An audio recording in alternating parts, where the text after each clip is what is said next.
Fury erupted today after the government confirmed police officers and teachers would not be bumped up the COVID vaccine priority list once the NHS has made its way through 32 million people in the top 9 priority groups. Ministers announced they will continue with the age-based approach recommended by leading scientists, paving the way for everyone in their 40s to be jabbed in April before the rollout eventually reaches every remaining adult. But police and teaching unions were outraged at being ignored in the next phase of the inoculation drive. Metropolitan Police Federation Chief Ken Marsh slammed the absurd plan, calling it absolutely disgusting and arguing that health officials don't give a damn about us. Geoff Barton, General Secretary of the Association of School and College Leaders, also attacked the announcement, telling the BBC that prioritising teachers would reassure them and minimise disruption to education caused by staff absence as a result of COVID. Neil Leach, Chief Executive of the Early Years Alliance, EYA, accused the government of being lazy in its decision not to prioritise key workers. Ministers today confirmed they will follow the age-based rollout recommended by the Joint Committee on Vaccination and Immunization, JCVI. It means they will move a decade down at a time, rather than offering people jabs based on their job, ethnicity or whether they're obese. The JCVI has said there is no scientific argument for teachers or police to get the jab ahead of their peers, because data shows they are not more likely to catch or die from the virus than others. Trying to offer jabs to key workers such as teachers or police officers first would be more complex to deliver, and may slow down the vaccine program. Matt Hancock will confirm the update at a 5 p.m. Downing Street press conference tonight.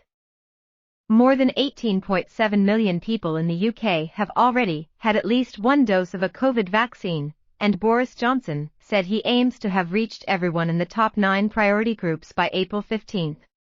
If this is achieved, it will mean half of the population of Britain, and a group accounting for almost all COVID deaths, have been immunized. The program will then aim to offer a jab to every adult in the country by the end of July, roughly coinciding with the ambition to totally lift lockdown at the end of June. JCVI bosses called for a campaign drive to target jabs at the most high-risk people in the remaining groups, namely men, ethnic minority groups, poorer communities, and obese people, who are more likely than average to get seriously ill but not at high enough risk to be in separate priority groups. Professor Wei-Shen Lim, COVID chief at the JCVI, said in a briefing today that the vaccines being used in the UK are safe and work very well, as he urged all adults in Britain to be ready to join the queue to get their jab. It comes as official figures revealed today that England's coronavirus outbreak has halved in size in a fortnight, but the speed of decline may have started to level off. Office for National Statistics experts estimated 373,700 people would test positive for the virus on any given day in the week to February 19. But separate data from a symptom tracking app said daily COVID cases rose 3% in a week to 9,545 over the 7 days to February 21. And no 10's top scientific advisory panel SAGE estimated the R rate, the average number of people each COVID patient infects, is still at the lowest level since records began in June, staying between 0.6 and 0.9. One leading scientist today urged Britons not to panic over the results, however, because the key measures of hospitalizations and COVID deaths were still falling, and said No 10 was still on track to lift restrictions sooner rather than later, as the UK is in a similar position to last May. Positive attitudes towards the coronavirus vaccine have increased, with nearly 95% of adults saying they have either received the jab or would be likely to have it if offered, new data shows.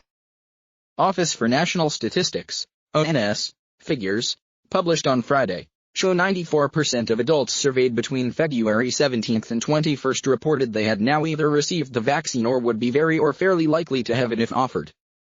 This is up from 91% the previous week and has risen from early December 2020, when around 8 in 10, 78%, adults indicated they would be likely to accept the vaccine if offered it. Of the adults who said they would be unlikely to have the vaccine or had decided not to have it, the most common reasons were being worried about long-term impacts on their health, 43%, being concerned about the side effects, 37%, and waiting to see how well it worked, 34%.